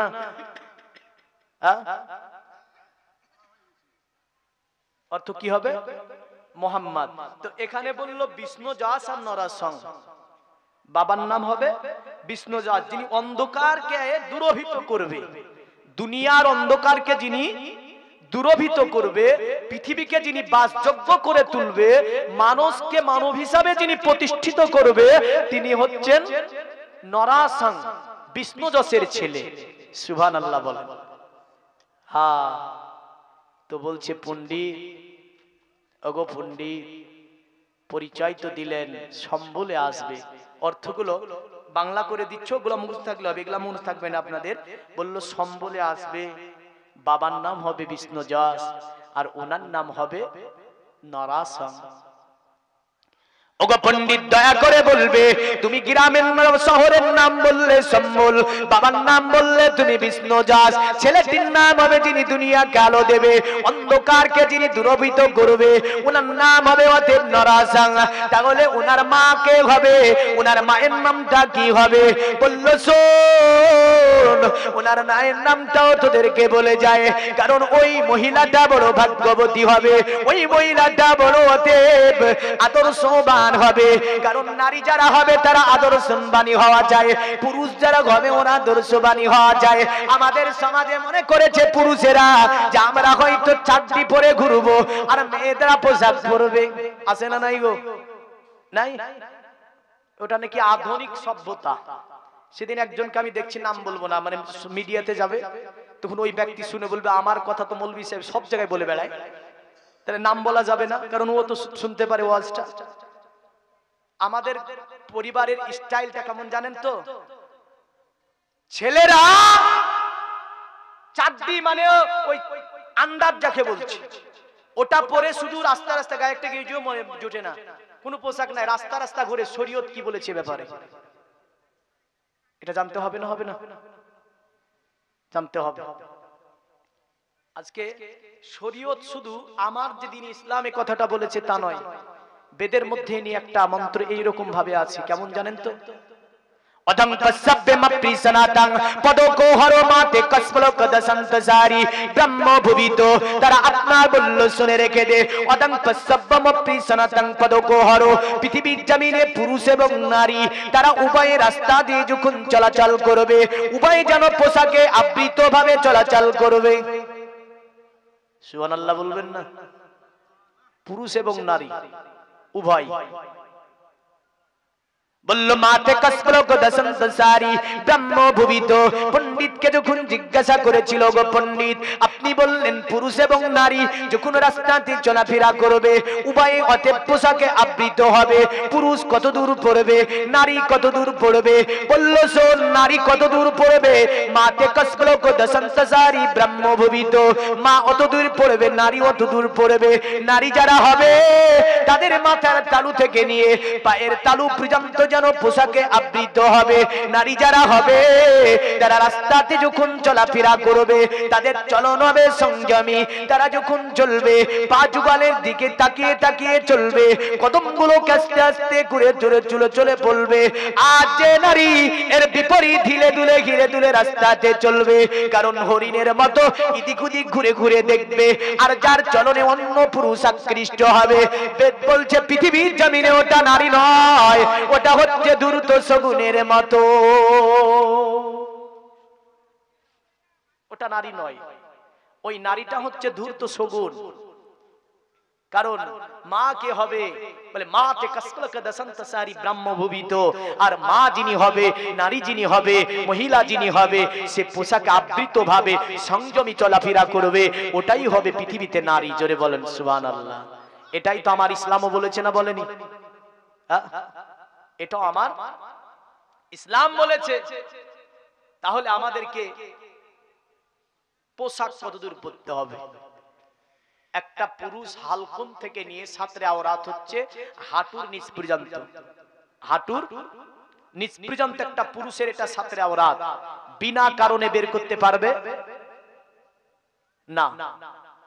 কিন্তু আমরা ভেবে নিয়েছি যে পুরুষ মানে পোশাক পরতে হয় না, কিছু কিছু ভেবেছে না? ভাবেনি? ভেবে নিয়েছি। তো যাই হোক, দেখেন আমাদের পোশাক পরেই চলতে হবে, কিন্তু আমাদের মুখ চোখ পা ঢেকে নয়। আর নারী যারা হবে তাদের মাথার তালু থেকে নিয়ে পায়ের তালু পর্যন্ত ঢেকে চলাফেরা করতে হবে। জোরে বলেন সুবহানাল্লাহ। একবার দরুদে পাক আল্লাহুম্মা সাল্লি আলা সাইয়্যিদিনা মাওলানা মুহাম্মদ আলা আলি সাইয়্যিদিনা মাওলানা মুহাম্মদ। দুই সাথীকে পাশেতে নিয়ে হাই আরামে আছো নিঝুম নিরালায়, সারা দাও রাসূলুল্লাহ ডাকে যে আশিক তোমার। একটু নবীকে ডাক দি, ইয়া রাসূলুল্লাহ ইয়া হাবিবাল্লাহ ইয়া রাসূলুল্লাহ ইয়া হাবিবাল্লাহ। নূরেতে উজ্জ্বল চেহারা তোমার, দেখিলে হারাম দুজখেরি না। তুমি কবে দিবে এ মুলাকাত, দিদার দাও আমারে ইয়া রাসূলুল্লাহ ইয়া হাবিবাল্লাহ। জোরে বলেন সুবহানাল্লাহ। সুবহানাল্লাহ। পৃথিবীর মুমিন মুসলমান তারা বলল বাবার নাম বলেছি, গ্রামের নাম তোমাদেরকে বলে দিয়েছি, এবার মায়ের নাম। তারা বলল শুনে রেখে দাও, ওই মহিলাটার নাম হবে হামসুমাতাং। আপনার এইভাবে মন্ত্রটা আছে, হামসুমাতাং সুমাতাং মাতুরি বিব, মানে ওই মহিলাটার নাম হবে সুমতি। সুমতি শব্দের যদি বাংলা করা হয় অর্থ দাঁড়াবে আপনার সুন্দরী। সুমতি শব্দের যদি বাংলা করা হয় অর্থ দাঁড়াবে চরিত্রবান। সুমতি শব্দের যদি বাংলা করা হয় অর্থ দাঁড়াবে আপনার কি মাধুর্য। যদি আপনার এর আরবি করা হয় অর্থ দাঁড়াবে আমেনা। সুবহানাল্লাহ সুবহানাল্লাহ। মায়ের নাম হবে সুমতি। পৃথিবীর জমিনে ইনি মানুষকে মানব হিসাবে প্রতিষ্ঠিত করেছে না করেনি? ইনি কে? মুহাম্মদুর রাসূলুল্লাহ সাল্লাল্লাহু আলাইহি ওয়াসাল্লাম। এবার দেখেন মানুষকে মানুষ হিসেবে প্রতিষ্ঠিত করতে গেলে কি করা লাগে আর কি মানে পরিশ্রম দিতে হয়। আমরা অনেকেই বলি দিনের দাওয়াত দাও, বলে না গো, দিনের দাওয়াত দাও। আচ্ছা, দিনের দাওয়াত দিতে গেলে দিনের দাওয়াতের প্রথম মন্ত্রটাই হচ্ছে লা ইলাহা ইল্লাল্লাহ মুহাম্মাদুর রাসূলুল্লাহ সাল্লাল্লাহু আলাইহি সাল্লাম। যেখানে আপনার পূজা মণ্ডপী হবে, পুরোহিতরা আসবে, সেখানে পূজা দিবে, সেখানে দাঁড়িয়ে যদি ওই যে আপনার মাইকটা নামার পরে আমার মতো বলবি দিনের দাওয়াত দেয় আর বলে তোমরা এগুলো বাদ দিয়ে দাও, পড়ো কলেমা লা ইলাহা ইল্লাল্লাহ মুহাম্মাদুর রাসূলুল্লাহ সাল্লাল্লাহু আলাইহি ওয়াসাল্লাম, পিটিয়ে চামড়া বিনিয়ে দেবে। দেবে না? দেবে না? যেহেতু দিনের দাওয়াত দেওয়ার জন্য বলছে অনেকে, তা আমি তো বলি চলো যাই, ওখানে যাই। বাইজিদ বুস্তামি রহমাতুল্লাহ আলাইহি একজন আল্লাহ ওয়ালা ছিল। আওয়াজ দিচ্ছে বাইজিদ, সানার গির্জার মধ্যে একাধিক মানুষ রয়েছে, যেখানে শত শত পুরোহিত এসেছে, পূজা হবে। বড় একটা সানাতে পূজা হয়। আল্লাহর ওলির কানে আওয়াজ আসছে, বাইজিদ যাও, এখান থেকে সানাতে চলে যাও, যাবার পরে ওই মেলাতে যাও এবং কি ওই পূজা মণ্ডপে আমি আল্লাহ আমার এই কলেমার দিনের দাওয়াতটা জানিয়ে দাও। বাইজিদ বুস্তামি আপনার কানে আওয়াজ পাওয়ার পরে ভাবছে সানাতে অনেক ধরনের পুরোহিত আছে, সানাতে অনেক বড় একটা পূজার অনুষ্ঠান, ওই পূজাতে কেন আমাকে দেওয়ার জন্য আবেদন করে। বাইজিদকে বলছে, বাইজিদ তুমি কি করো? অতএব তুমি পুরোহিতের পোশাক পরিধান করে নাও, পুরোহিতের পোশাক পরিধান করো। ভক্তবিন্দুরা দেখছে যে আল্লাহর ওলি বাইজিদ সে পুরোহিতের ওই যে গেরি যে পোশাকটা আছে গেরুয়া, ওই পোশাকটা পরে নিয়েছে। এরা ভাবছে হুজুর আপনি পোশাক কেন পরলেন? বলে আমি যাব সানআ মন্দিরে। বলে সানআ মন্দিরে তো আজকে পূজা, বড় পূজা হচ্ছে। বলে ওই পূজা অনুষ্ঠানে আমি যাব আল্লাহর দ্বীনের দাওয়াত দিতে। জোরে বলেন সুবহানাল্লাহ। যারা বলে ওলি মানি না, ওলিদের ইসলামে অবদান কি দেখো, ওলিদার অবদান দেখতে গেলে ভারতবর্ষের ইসলামটাই ওলির অবদান। জোরে বলেন সুবহানাল্লাহ। এই ভারতের ইসলামটাই কার অবদান? ওলির অবদান। ওলিদের অবদানটা কি দেখেন, সানআ মন্দিরে যাবে। আল্লাহর ওলি বাইজিদ বুস্তামি রাহমাতুল্লাহ আলাইহি সেখানে গুটি গুটি পায়ে চলে গেলেন। পায়ে আছে আপনার পুরোহিতের পোশাক, সেই আপনার ওই সানআ মন্দিরে ৭১ বেশি আপনার পুরোহিত রয়েছে, তাদের মধ্যে একজন বড় পণ্ডিত আছে। পণ্ডিত আপনার এসেছে, সারিবদ্ধভাবে স্টেজে বসে আছে, সময় মোতাবেক আপনার তারা মন্ত্র পড়বে এবং আপনার কি করবে, সেখানে পূজা শুরু করবে। আল্লাহর ওলি আপনার বাইজিদ বুস্তামি রাহমাতুল্লাহ আলাইহি তিনি সানআ মন্দিরের জনতা, অনেক লাখো লাখো জনতা, তার মধ্যে যাবার পরে তিনি বসে গেলেন। আল্লাহকে বললেন, ওগো আমার আল্লাহ, আমি বাইজিদ যেহেতু এই মন্দির অনুষ্ঠানে এসে গেছি, ওগো আমার আল্লাহ আমি তোমার কাছে দোয়া করি বাইজিদ বুস্তামি যে মাহফিলের মধ্যে থাকবে, বাইজিদের সম্মুখে যাতে করে পূজার মন্ত্র পাঠ করতে না পারে, পূজার কাছে যাতে করে বাইজিদের সম্মুখে পূজা দিতে না পারে, এমন করে তিনি বিড়ি বিড়ি করে আল্লাহকে একটা দরখাস্ত জমা দিয়ে দিয়েছে। আল্লাহর আদালতে দরখাস্ত কবুল হয়ে গিয়েছে। পৃথিবীর মুমিন মুসলমান সময় হয়ে আসছে, বড় পণ্ডিতকে বলছে, অন্য পণ্ডিতেরা বলে হুজুর তাহলে সময় মোতাবেক পূজা শুরু করি। তিনি বললেন হ্যাঁ পূজা শুরু করতে হবে। তো পূজা শুরু করার জন্য বলে মোমবাতিগুলো জ্বালিয়ে দাও, এমন করে আমাদের ওই যে বাতিগুলো আছে আগরবাতি ধূপবাতিগুলো জ্বালিয়ে দাও। মন্দিরের সম্মুখে আপনার যে তাদের প্রতিমা রাখা আছে, প্রতিমার সম্মুখে আপনার রেখে দেওয়া হবে। যখনই তাতে আগুন দিতে যায় আপনার প্রদীপ যেন আগুন গ্রহণ করে না, প্রদীপ যেন আগুন নেয় না, আগরবাতিতে আগুন জ্বলে না, এমন করে চেরাগের আগুন জ্বলে না। পণ্ডিত ভাবছে কি ব্যাপার, এত চেষ্টা করে কেন আমরা আগুন জ্বালা জ্বালাতে পারি না, আমরা এই ধূপবাতি আগরবাতি দিতে পারি না। বড় পণ্ডিত কেবল চারটা পণ্ডিত পূজা শুরু করব, কিন্তু এতে যে আগুন জ্বলে না, চিরাগের আগুন জ্বলে না, এমন করে যেন ধূপবাতি আগরবাতি কিছুই জ্বলে না। ব্যাপারটা কি? বলে কে বললো? কি করে খুলে এটা? চেষ্টা করে দেখো। চেষ্টা করে বারবার দেখে, কিন্তু বারবার আপনার চেষ্টা কোনো কাজে আসে না। পৃথিবীর মুমিন মুসলমান তাদের প্রচেষ্টা যখন বিফল হলো, বড় পণ্ডিত বলল ঠিক আছে, আমি একটা গণনা করে দেখছি। সে আপনার গণনা করতে করতে দেখলো যে এই মাহফিলে একজন আল্লাহওয়ালা আছে, যতক্ষণ পর্যন্ত ওই আল্লাহওয়ালা বসে থাকবে তার সম্মুখে পূজা দেওয়া যাবে না, মন্ত্র পাঠও করা যাবে না, এমন করে প্রদীপ আগুন নেবে না।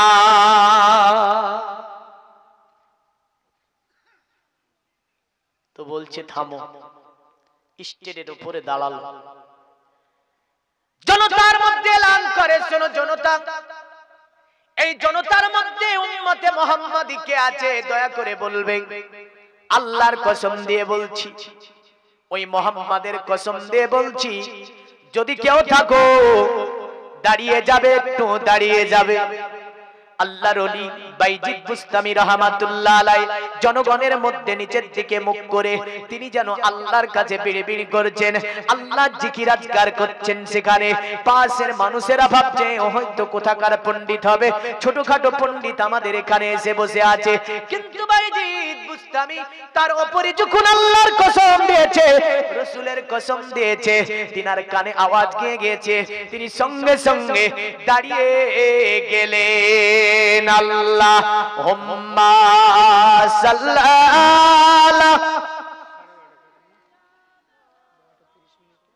কি হলো কটা আসবে? 12:30। আচ্ছা সময় তাহলে হয়ে গেছে, বলো 10 মিনিট। সাইয়্যিদিনা,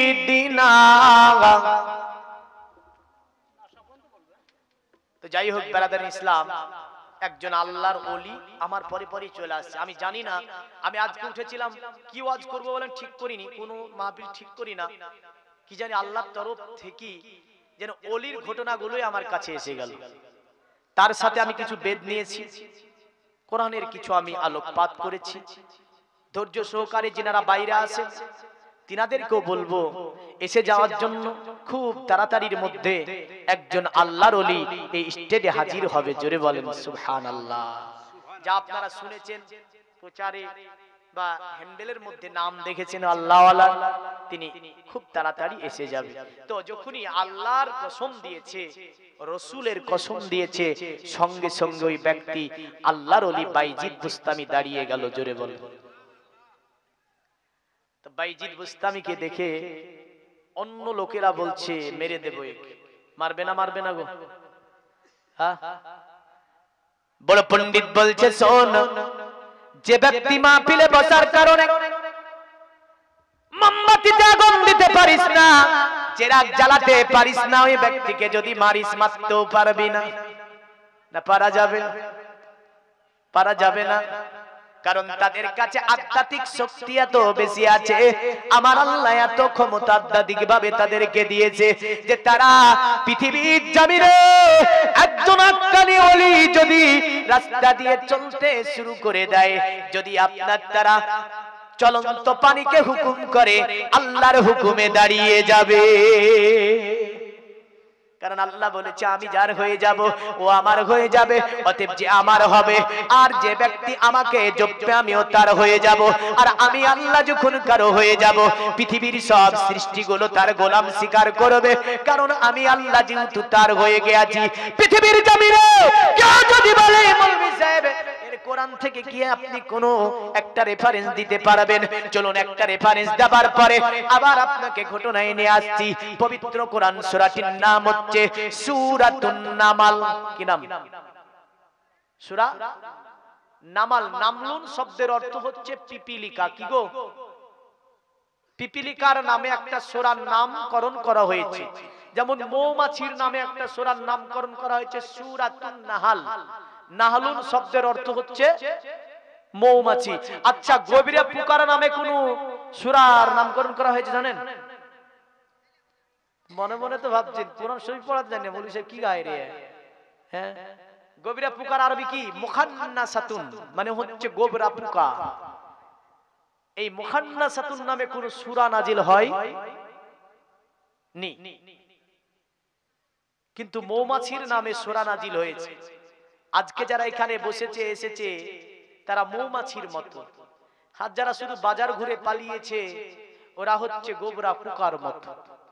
খারাপ বললাম গো? হ্যাঁ, রাগ করেন না। তো যাই হোক, সূরাটির নাম হচ্ছে সূরা নামাল। এই নামালের মধ্যে আপনার আল্লাহর নবী সুলাইমান যখন এই কথা বলেছিল, ক্বালা ইয়া আইয়ুহাল মালাউ আইয়াকুম ইয়াতিনি বিআরশিহা ক্বাবলা আয়াতুনি মুসলিমিন।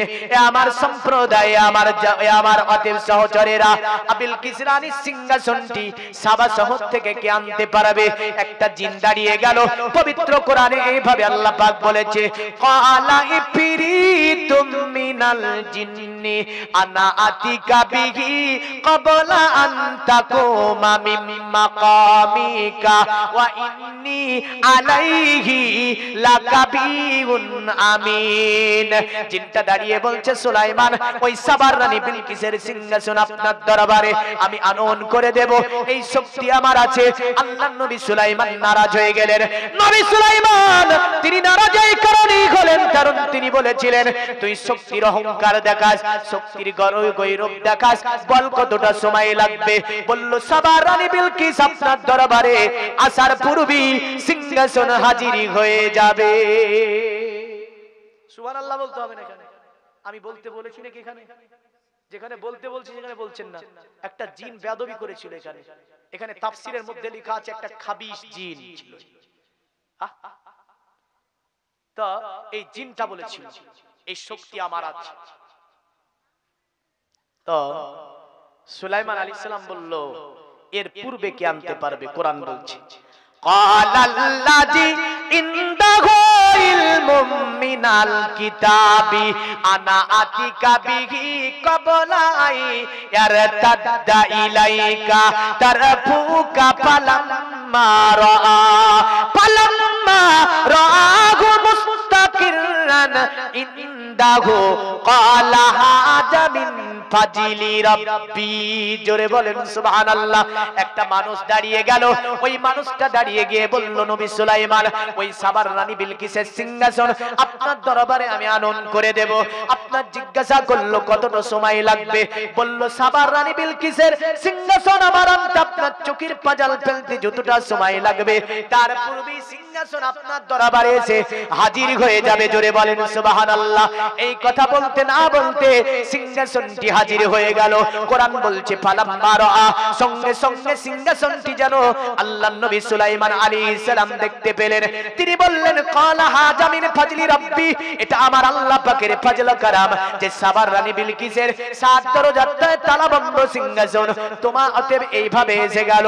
আল্লাহর নবী সুলাইমানের দরবারে এই সিংহাসনটি যিনি এনেছিলেন তার নাম ছিল আল্লাহর ওলি আসিফ বিন বারখিয়া।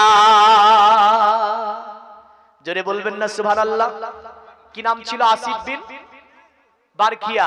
বলেন, এই আসিফ বিন বারখিয়া যদি এক পাঝালে 7 দরজাতে তালাবন্ধ সিংহাসন এনে হাজির করে দিতে পারে, এর পূর্বে এইরকম আসিফ বিন বারখিয়া যদি রাস্তায় চলতে চলতে বহন্ত দরিয়াকে থেমে যা বলে, থামবে না? থামবে না?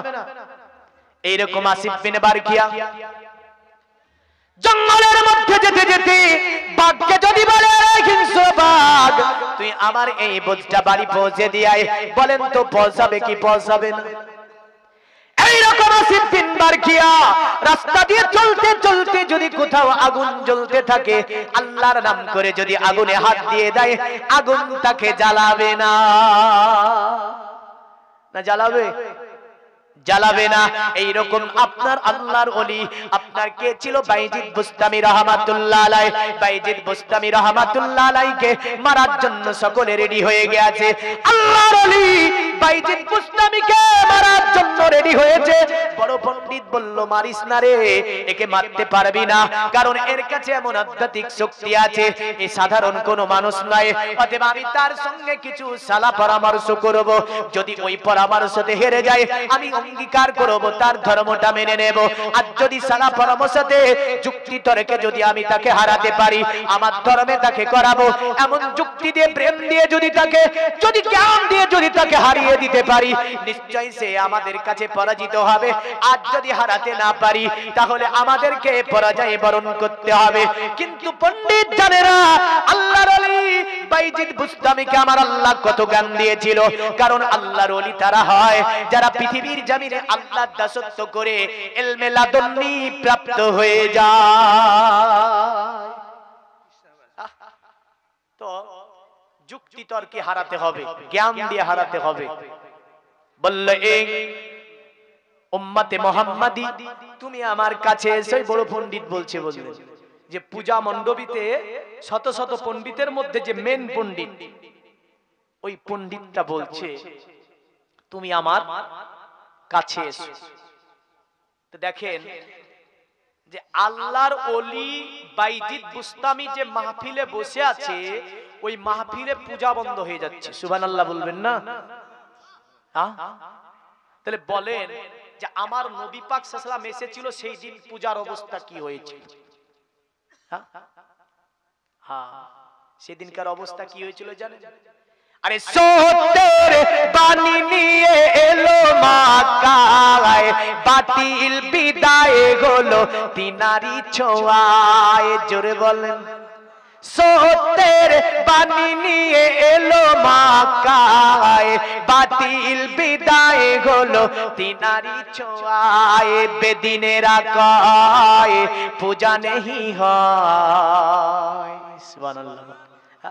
কারণ বেদিনেরা বলছে পূজা হয় না। পূজা যে হয় না, কেমন করে পূজা দিব, কেন পূজা হয় না?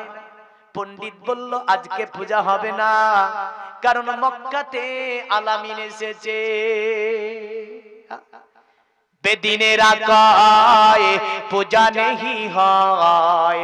আরে মক্কাতে আলামিন রায়, ও নবী নবীজি আমার, ও নবী নবীজি আমার, ও নবী নবীজি আমার। আরে মদিনাবাসী খুশির মাতম, মোদের কোলে এলো নূরের ইবাদন। জোরে বলেন, আর একটু জোরে হবে। আরে মদিনাবাসী খুশির মাতম, মোদের কোলে এলো নূরের ইবাদন। পাবো কি আমন, তোমায় করিব যতন। ও নবী নবীজি আমার, ও নবী নবীজি আমার। জোরে বলেন সুবহানাল্লাহ। তাই বেদের মধ্যে বলেছে দেবা ধর্মাকিত্র যুগা, দেবালকাত্তাচারা খুষ্টা পুষ্টা শাসন্তুষ্টা কলকোর জনি চাবুবা নানা দেবা দেলিঙ্গেসু ভূষানে ভূষিতেসু চ ইন্দ্রজানি বুদ্ধাতি কল্পকা পূজা কা জানা ন শান্তি। বেদে বলল শোন, ওই অবতার কলির কলকি যেই দিন পৃথিবীতে আবির্ভূত হবে, তোরা যে মূর্তির পূজা করিস না কেন, লাতুজ্জা বালা বাক্কা সানাত মানাত হানাত খানাত, যারি পূজা করিস না কেন পূজা করা হবে না। কারণ এত লিঙ্গ বিশিষ্ট পূজাগুলি, এত বিভিন্ন নামের পূজাগুলি হবে না। কারণ নবী পাকের আগমনে পূজা বন্ধ হয়ে যাবে, তিলকবাজি বন্ধ হয়ে যাবে। সেই দিন অবতার কলির কলকি মুহাম্মদ দুনিয়ার জমিনে পদার্পণ করবে। সেই দিন তোরা দেখতে পাবি এমন একটা বাতাস প্রবাহিত হবে, এমন রহমত দুনিয়াতে নেমে আসবে, যেন যে গাছ জীবনে ফুল ফুটাতে পারেনি ওই গাছে যেন ফুল ফুটে যাবে, যে গাছ জীবনে ফল দিতে পারেনি ওই গাছে যেন ফল ধরে যাবে, যে মরুভূমিতে পানির অভাবে জীবনে সবজা ঘাস বেরায়নি ওই মরুভূমির প্রান্তরে যেন ঘাস বেরাবে। জোরে বলেন সুবহানাল্লাহ। ওই অবতার কলির কলকি পৃথিবীর জমিনে যেই দিন পদার্পণ করবে বলল শুনে রেখে দে, অতএব ওই অবতার কলির কলকি আসাতে ওই যে তিলক দিয়ে ইন্দ্র জালিকদের বিভিন্ন কল্প কাহিনী দিয়ে ঢোল বাজিয়ে বাজিয়ে চুনচুনি বানিয়ে এমন করে তোরা যে ঢাম্পা বাজিয়ে গড়ে মানুষকে ভুলিয়ে বালিয়ে রাখা যাবে না, কারণ তিনি আসার পরে এর অবসান ঘটিয়ে দেবে। এটা আপনার তাদের পণ্ডিতরা ভবিষ্যৎবাণী করে দিয়েছে। সব তোদের এই তিলকবাজি আর ইন্দ্র জালিকদের বিভিন্ন বানানো গল্প করা দিয়ে মানুষকে ভুলিয়ে ভালিয়ে রাখা বন্ধ করে দেবে যিনি, তিনি অবতার কলির কলকি মুহাম্মদুর রাসূলুল্লাহ সাল্লাল্লাহু আলাইহি ওয়াসাল্লাম। আর কি হবে? এখন বলছে মুসলমান যদি দেখে, মুসলমান তারা তো জানে মাথায় টুপি, ওই যে দীনকৃষ্ণ ঠাকুরকে জিজ্ঞাসা করছে কি জানেন, আচ্ছা আপনি হিন্দুদের বিরুদ্ধে বলেন, বলেছে না বলেনি? বাড়িতে বলেছে, বলছে কি যে বাড়িতে একটা মূর্তি তৈরি করেছে, করার পরে নাম রেখেছে গোপাল। গোপালের সম্মুখে আপনার আপেল বেদানা চেরি ফল আঙ্গুর ফল দুধ কলা ইত্যাদি এনে বলছে গোপাল খা। কি বলছে? গোপাল খা। আরে গোপাল তো খাবে কোথায়? গোপালের পায়খানা কোথায়? বাড়িতে তো গোপালের পায়খানা নাই, গোপাল পেশাবও করে না, তো গোপাল খাবে কি করে? উচিত কথা। যে গোপাল খাবে সেই গোপালকে দেয় না, যে গোপাল খাবে না তাকে দেয়। এটা দীনকৃষ্ণ ঠাকুর বলতেছিল। ওর জন্য ওকে হিন্দুরা এই যে রিসেন্ট বাড়ি থেকে টেনে হেঁচড়ে নিয়ে যাচ্ছিল না, দেখেছেন তো সোশ্যাল মিডিয়াতে। তো দীনকৃষ্ণ ঠাকুরকে বলছে, আচ্ছা তুমি যে এত হিন্দুদের দুর্নাম করো, কখনো গোপালের, কখনো দেখা যায় মন্দিরের, কখনো দেখা যায় মন্দিরের মধ্যে যে আমরা পূজাগুলো তৈরি করে রেখেছি তাতে আমরা দুধ কলা ইত্যাদি দিই, আর ওই দুধ কলা দিয়ে তাকে খাওয়াই, আর তুমি তার বিরুদ্ধে বলতে যাও। আচ্ছা বলো, তুমি মুসলমানের বিরুদ্ধে বলো না কেন? তো দীনকৃষ্ণ ঠাকুর বলেছিল জবাবে যে আমার চোখে মুসলমান পড়ি না, আমি মুসলমানই তো দেখিনি, তো তাদের বিরুদ্ধে বললো কি করে? তো বলছে হায় হায় এত মুসলিম, তো তুমি মুসলিম দেখোনি? বলে মুসলিম কোথায়, আমার নজরে মুসলিম পড়েনি। মানে মুসলিমের যে আচার আখলাক চরিত্র আদর্শ রাসূল দিয়েছেন, কোরআন হাদিস দিয়েছে, সেটাই বলতে চেয়েছিল। ওই রকম আদর্শের মুসলিম আমার চোখে পড়েনি, তাই আমি মুসলিম বিরুদ্ধেও বলি। তাহলে বোঝা যাচ্ছে যে আমাদের যে আদর্শ রাসূল দিয়ে গিয়েছেন ওই আদর্শ আমরা মানতে পারি না, পেরেছি। আচ্ছা এবার একটা কাজ করাবো, এখানে যতটা মানুষ আছেন একটু মেহেরবানি করে দয়া করে, উপকার হবে, নতুবা কিয়ামতের দিন আপনি নিজে পাকড়াও হয়ে যাবেন। আমার দায়িত্ব যেটা সেটা আমি কমপ্লিট করে দেব। কিয়ামতের দিন কিন্তু আপনাকে ছাড়বে না, এটা স্মরণে রেখে দেবেন বা একটা ডায়েরিতে আপনি লিখে দেবেন যে মৌলভী সাহেব কথাটা বলে দিয়েছিল যে কিয়ামতের দিন আল্লাহ ছাড়বে না বলেছিল, ডায়েরিতে লিখে রাখতে বলেছিল, ডায়েরিতে লিখে রাখবেন, প্রয়োজনে কাফনে নিয়ে যাবেন, তবুও দেখবেন আমি গ্যারান্টি দিয়ে যাচ্ছি পাকড়াও হয়ে যাবেন। আচ্ছা এখানে হাত তুলে বলেন তো কোন মানুষগুলি নামাজ পড়েন, নামাজি ব্যক্তিগুলো একটু করে হাত তুলেন তো, হাত তুলেন। আরে তোলেন না গো, নামাজিদেরকে বলছে চাচা আপনি পড়েন না, হাত তুলেন, নামাজ পড়েন তো দেখি। যেগুলো নামাজ পড়ে না হাত তুলবে না, কিন্তু নামাজ পড়ে না হাত তুলবে না। আচ্ছা এগুলো নামাজ পড়ে না মেয়েদের, আর বাদ বাকি যারা তুলেনি তারা নামাজ পড়ে না, তাই না? আচ্ছা আমি আজকের মাহফিলে একজনকে দেখবো হাত তুলে, নামাজ যারা হাত তুলেনি তাদের মধ্যে থেকে একজন হাত তুলে বলেন তো মৌলভী সাহেব আগামী কাল থেকে আমি একক তো পারলো নামাজ পড়বো। একজন তুলেন। নামাজি তো অনেক তুললো, বেনামাজির মধ্যে একজন তুলেন। হাত তুলবে না, দেখেছেন? হাত তুলবে না। আর মেয়েদেরকে তো দেখতে পাচ্ছি না, ওরা কিন্তু খুব বুঝলেন আমরা পার পেয়ে যাচ্ছি। পার পাচ্ছ? হ্যাঁ পার পাচ্ছ না, ফেসে যাচ্ছ। তুমি ভাবছো যে পার পেয়ে যাচ্ছি, না, এটা আমার জন্য নয় তোমার জন্য, আমার দায়িত্ব ছিল এটা। কারণ দুনিয়ার ওয়াজ শুনে শেষ করে ফেলেছে, ও নামাজ পড়েনি এক ওয়াক্ত। বলেন তো এই দায়িত্বটা আমার আছে না নাই? একজন বলেন তো দেখি হাত তুলে যে আগামী কাল থেকে মৌলভী সাহেব আমি কথা দিলাম যে এক ওয়াক্ত পারলে নামাজ পড়ব।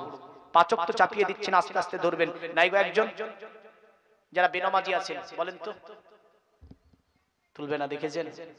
তাহলে আমি বলিনি যে কিয়ামতের দিন পাকড়াও হয়ে যাবে, আর পাকড়াও হবে না। কারণ এত সুন্দর জিনিস যে আল্লাহর ইবাদত করার জন্য একটু আপনাকে ওয়াদা করতে বলছি, তবু আপনি হাত তুলতে পারেন না গো। হাই হাই হাই হাই। তাহলে কোন ঈমান, কতটা পাষাণ এই হৃদয়, এই পাষাণ হৃদয়ে ওয়াজ কি হবে বলেন? হ্যাঁ, এত কঠিন পাষাণ হৃদয়ে ওয়াজ কোথায় লাগে? যে হৃদয় নামাজের জন্য হাত তুলে এটা বলতে পারে না যে আমি কাল থেকে মৌলভী সাহেব কথা দিলাম এক ওয়াক্ত নামাজ পড়বো, সেই হৃদয়ে কি ওয়াজ কাজ করবে? বাপ, আমি বলে যাচ্ছি নামাজ বাদ দেবেন না, যতটা পারবেন নামাজ কায়েম করবেন। নামাজ ছাড়া কোনো পরিত্রাণ নাই।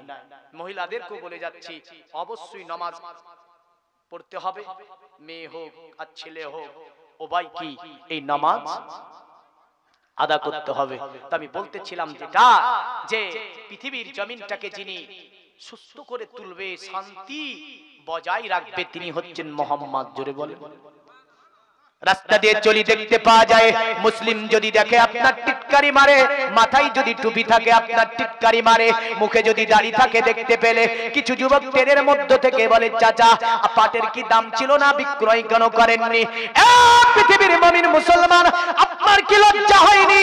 পৃথিবীতে আজকে আপনি উত্তম জাতি, কোরআন আপনার কাছে আছে, হাদিস আপনার কাছে আছে, সব মন্ত্রগুলি আমাদের কাছে আছে, কিন্তু আমরা কোন জায়গায় পিছিয়ে দেখতে যদি যাই, কখনো আমাদেরকে বলে শোনো ভারত থেকে তাড়িয়ে দেব, কখনো বলে আমার রাষ্ট্র, কখনো বলে এই মসজিদে নামাজ পড়তে দেব না, এটা নাকি আমাদের মসজিদ ছিল। রিসেন্ট আপনার আমি বলতে চাই, রিসেন্ট যে আপনার মসজিদটি মালদার জামিনে, এই মসজিদটাকে বললো আদিনা মন্দির, এটা মসজিদ নয়, কিন্তু ওটা হচ্ছে আদিনা আমাদের মুসলমানদের মসজিদ। এমন করে আকসাকে নিয়ে আমরা দীর্ঘ 200 বছরের ইতিহাসে দেখতে পাই, আল আকসা মসজিদ স্থাপিত করলো যিনি, তার নাম নবী সুলাইমান আলা নবীনা আলাইহিস সালাম। কখনো ইহুদিরা এসে বলল এটা আমাদের গির্জা, কখনো আপনার খ্রিস্টানেরা এসে বলল এটা আমাদের গির্জা, কখনো আপনার বেঈমান বেদিনেরা বলল এটা আমাদের গির্জা ওদের মন্দির। আল্লাহ পাকের ঘরকে কখনো দখল করতে চাই, কখনো ফজরের আজান যদি আমরা দিই, যাবার পরে আপনার থানাতে একটা এফআইআর করে দেয় যে ফজরের আজান যখন মুসলমানরা দেয়, মসজিদে আমার মসজিদের পাশে আমার বাড়ি, আমার কানে তালা লেগে যায়, আমার ঘুম ভেঙে যায়, কিন্তু তাদের যে এক সপ্তাহ নয় পুরা মাসকে মাস কীর্তন করে, ওই কীর্তনের বাড়ি এসে আমার মসজিদে লাগে। কোনদিন কোন মুসলমান যাবার পরে থানাতে একটা এফআইআর করেনি যে আমার মসজিদে কীর্তনের বাড়ি লাগে, আমার মসজিদে নামাজের অসুবিধা হয়। কোন মুসলমান আজ পর্যন্ত পৃথিবীতে একটা এফআইআর করেনি ওই আপনার কীর্তনের বিরুদ্ধে, কিন্তু তারা আজানের বিরুদ্ধে এফআইআর করেছে, মসজিদে নামাজের বিরুদ্ধে তারা এফআইআর করেছে, বলেছে না মসজিদে নামাজ পড়তে দেওয়া হবে না, মাইকে আজান দিতে দেওয়া হবে না, কুরবানি করতে দেওয়া হবে না। আবার সোশ্যাল মিডিয়াতে কখনো কখনো দেখছি তাদের মধ্য থেকে কেউ মোহাম্মদ আমার বিশ্ব নবীকে নিয়ে আপনার কি করছে, বেয়াদবিমূলক আচরণ করছে, কখনো কোরআনকে নেওয়ার পরে বলছে এটা মুসলমানদের কোরআন। সোশ্যাল মিডিয়াতে আপনার কি করছে, তারা ফারছে কোরআনকে নিয়ে বেয়াদবি করছে। আজ পর্যন্ত কেউ দেখাতে পারবে মুসলমান একটা যুবক আপনার বেদকে হাতে নিয়েছে, ছিঁড়ে ছিঁড়ে আগুনে ফেলছে আর বলছে এই যে তোদের বেদকে পুড়িয়ে দিলাম, এমন কোন ভিডিও আপনার এখনো ইউটিউবের মধ্যে আপলোড করেনি কোন মুসলমান। কারণ মুসলমান সম্প্রীতি বজায় রাখে, কারণ এই ভারতবর্ষ একটা ধর্ম নিরপেক্ষতা দেশ। এই দেশের বুকে আপনার যারা মুসলিম, যারা ভেবেছে আপন আপন ধর্ম আপন আপন কাছে, পাশে মন্দির আছে পূজা করবে, পাশে মসজিদ আছে নামাজ পড়বে, এটাই তো ভারতের সম্প্রীতি, একাই তো সম্প্রীতি বলে। কিন্তু ওরাই সম্প্রীতি নষ্ট করে, আবার মুসলমানকে উঠে বলে এরাই হচ্ছে ভারতের জমিনে সন্ত্রাস। বলেছে না বলেনি? বলেছে।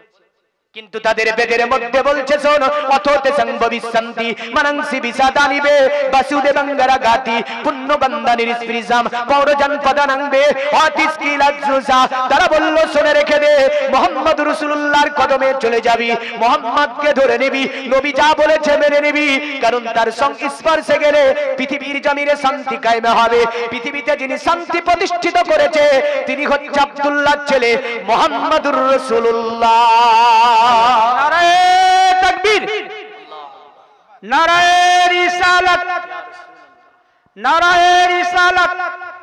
মাসলাক আলা হযরত সৈয়দ তাহাজুল ইসলাম সাহেব আল হুসাইনি আল মাজিদি, জিন্দাবাদ।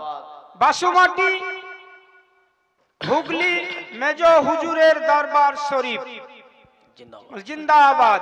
নারায়ে তাকবীর, নারায়ে রিসালাত, ইয়া রাসূলুল্লাহ, মাসলাক আলা হযরত। জিন্দাবাদ। আচ্ছা বসে যান, বসে যান।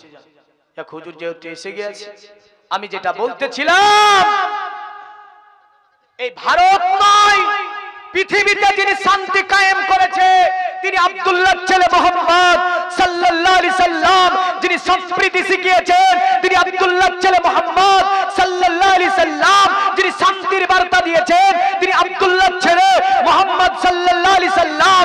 ইসলাম কোনদিন কারো প্রতি অত্যাচার করেনি, অন্যায় করেনি, অবিচার করেনি।